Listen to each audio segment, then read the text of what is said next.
G'day guys, how's it going? I'm Aaron Whitnall. This is ACW Sport, and what a week match day 3 of the Champions League turned out to be, especially for Tottenham Hotspur, because they picked up an historic win over Real Madrid to pretty much see them qualified from the group, which when this group was drawn, because it had Madrid and Dortmund in it, no one thought they had a chance of getting out of.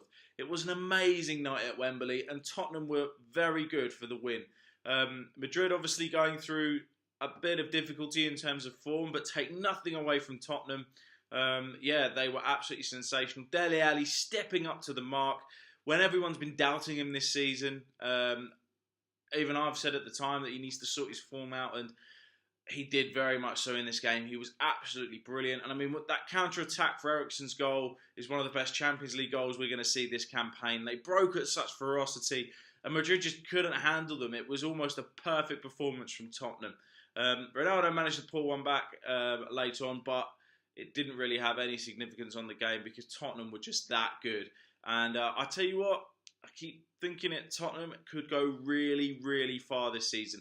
I don't think anyone is going to want to draw them in the knockout stages of the Champions League. But please, comment below and let me know how far you think Tottenham could go this season in the Champions League. They were also helped by the fact that Borussia Dortmund drew at home to Apoel. Dortmund have had a nightmare campaign so far.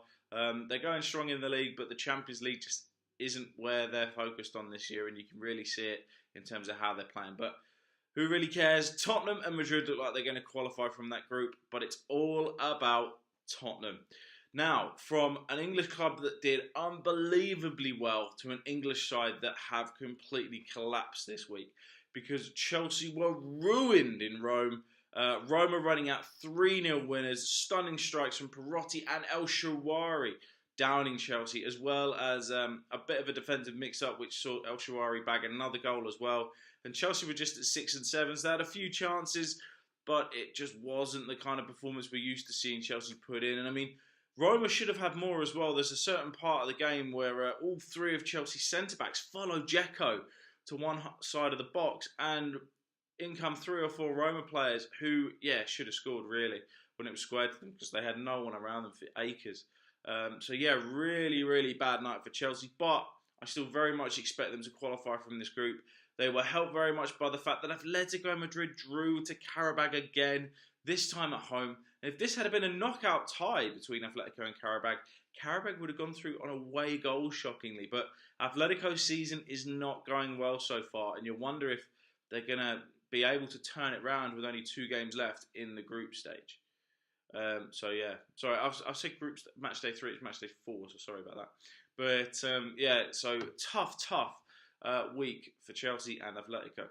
A team, however, that, let's go back onto the positives from an English perspective, that soared once again are Manchester City. There just seems to be no stopping them. They took on Napoli in Napoli, and they become the first team to beat Napoli in Napoli as well. They ran out 4-2 winners in the end. Very tight game. I think the scoreline did flatter City a little bit. For me, watching the highlights anyway, I think 1 goal between the 2 sides would have been a fair result, really. I thought City did just edge it on the balance of play, even though Napoli were brilliant, and you can see why they're top of Serie A. But, fantastic result for Manchester City, especially coming from behind as well. Big character, and you wonder who is going to stop City. And obviously a special word on Sergio Aguero. He scored his 178th goal for City, becoming their all-time leading goal scorer.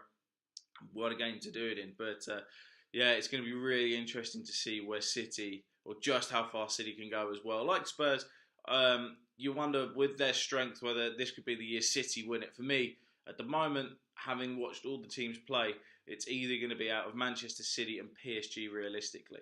But I do also think Tottenham could surprise everyone and do a bit of a Leicester.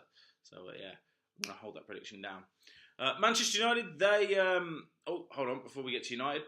The other game in the City's group saw Shakhtar beat Feyenoord 3-1.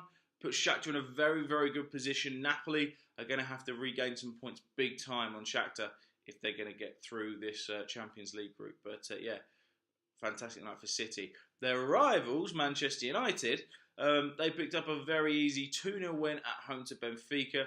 Benfica, they gave it a go, but United, again, they didn't really look like they were getting out of third gear. And It wasn't the most entertaining game in the world. It should have been 3. Martial missed a penalty. It was a fairly poor attempt, really. But the young Benfica goalkeeper, you got to feel sorry for him. He's got such bad luck against Man United. Matic's shot from 30 yards, ramming the bottom of the post, then hitting him on the back and going in. And you just feel for him. But he put in a very good performance for the rest of the game. And yeah, it's a shame he was on the losing team in a way, because his performance deserved to be, well, he deserved to at least get a draw. But yeah, spirited performance from Benfica, but it wasn't enough. Manchester United easily through to the knockout phases, pretty much. They've got to get one more point in the next 2 games. But they play CSK at home and Basel away. Speaking of Basel, who looked so good against Benfica when they beat them 5-1, they lost at home to CSKA, who have been the kind of whipping boys of this group so far, which is a real shock. And that was the result that meant Manchester United couldn't qualify just yet. But yeah, this group, in terms of second place, is still kind of wide open, really. So it'll be interesting to see who goes through with Man United. Liverpool, they won 3-0 at home to Maribor. Game was pretty much the same as the first game, except instead of scoring 7, they scored 3. They should have had 4, but it was a wonderful save from Handanovic for the penalty.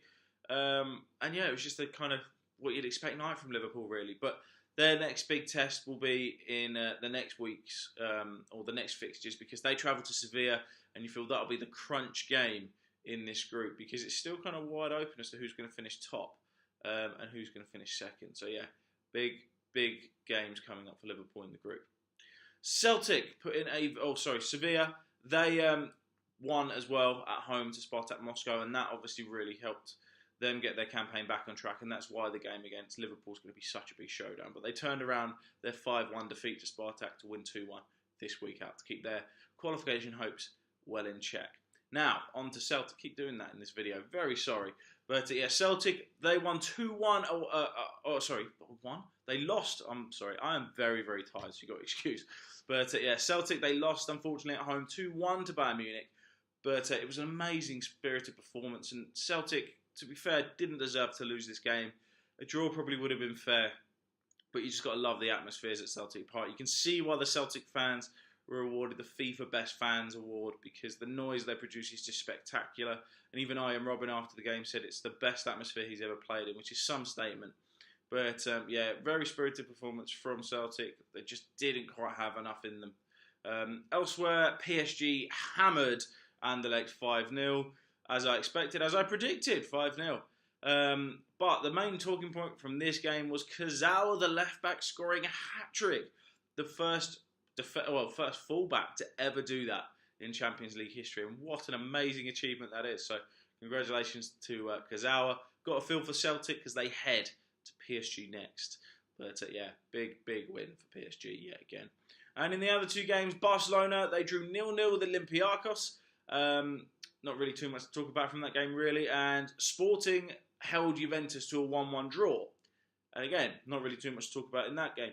You almost feel Barca and Juve, they know they're qualified, so you just kind of think they're going through the motions now just to get through the group. I know it's not definitely confirmed that they're qualified, but Olympiacos and Sporting, they're not going to get through, so yeah, it's down to Barca and Juve, really. So you almost feel like they're not putting in 100% effort just yet, and you almost feel they'll probably come alive truly in the knockout rounds. And in the final group, Besiktas, they drew 1-1 at home to Monaco, which delayed their qualification from the group, surprisingly. They needed a win to secure qualification. You just feel maybe the occasion got to them a little bit. But yeah, they drew 1-1 at home. And Porto beat Leipzig 3-1 in the Stadio de Dragao, which gives them a great chance of qualifying as well. And yeah, the 2 teams that I predicted to go out of this group, Leipzig and Monaco, out into the knockout stages, they seem to be the 2 teams that aren't going to qualify from this group. So a big shock there. And Besiktas are obviously the surprise package of this year's Champions League so far. And they'll qualify with as long as they don't lose their next game. So yeah, big win, or big kind of result for Besiktas in this year's Champions League. So let's hope they go through, because again, it's another wonderful little fairy tale for them. And yeah, that pretty much sums up all of this week's Champions League action. As always, I've been Aaron Whitnall. Please comment below, let me know what were your major talking points of Matchday 4. I'll be back with my Premier League predictions tomorrow. And yeah, please don't forget to subscribe to ACW Sport, and I will see you guys again soon.